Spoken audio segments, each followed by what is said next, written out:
Jeanne-Antoinette Poinçon, qui est devenue la marquise de Pompadour, est née le 29 décembre en 1721 à Paris. Quelques années plus tard, son père a été exilé en Allemagne parce qu'il avait fait des transactions financières illégales. Mais avant son départ, il l'a envoyé au couvent des Ursulines à Poissy. Ce couvent était connu pour l'éducation des jeunes filles. Mais sa mère a ramené Jeanne-Antoinette à Paris. C'était là qu'elle a découvert le salon de Madame de Tencin où elle a appris à être polie, l'art de conversation et les valeurs d'esprit. En 1741, elle s'est mariée avec le neveu de Charles-François le Normand de Tournuem, qui s'appelait Charles-Guillaume le Normand d'Étoile, et elle a eu un salon où elle est devenue une hôtesse très connue de Paris. Elle était connue pour sa beauté et son esprit et elle est devenue une hôtesse très célèbre à Paris.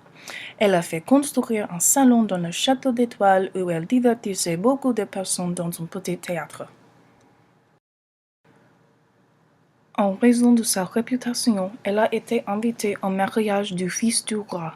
Pendant la célébration, Jeanne-Antoinette a rencontré le roi Louis XV. Après ça, elle lui a rendu des visites régulières et Louis XV a installé une suite au château de Versailles juste pour elle et les deux lieux ont été reliés par un escalier secret.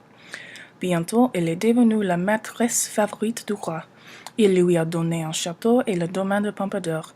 Quand elle a compris que cette liaison ne serait pas courte, elle s'est séparée de son mari. Madame de Pompadour a créé un monde séparé de leur corps par le roi. Elle a utilisé des textures et des couleurs chères et luxueuses.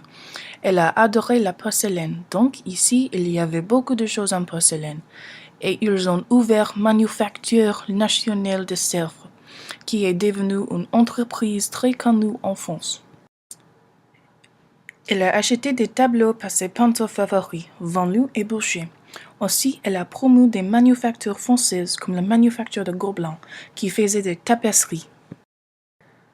Sa passion pour des décorations et son style vestimentaire ont causé le nommage d'un type de vase qui s'appelait le rococo, une couleur particulière qui s'appelait rose pompadour et une coiffure qui aussi s'appelait le pompadour, qui est très populaire dans les années 60 et aujourd'hui. Même Elvis avait un pompadour. Elle pouvait influencer le roi pour licencier quelqu'un qu'elle n'aimait pas et à la place, elle pouvait persuader le roi d'embaucher ses amis. Par conséquent, les autres dans le corps ont commencé à la détester. Puis, beaucoup de personnes ont écrit des poèmes et des lettres négatives à la Pompadour. Les choses négatives l'ont blessée.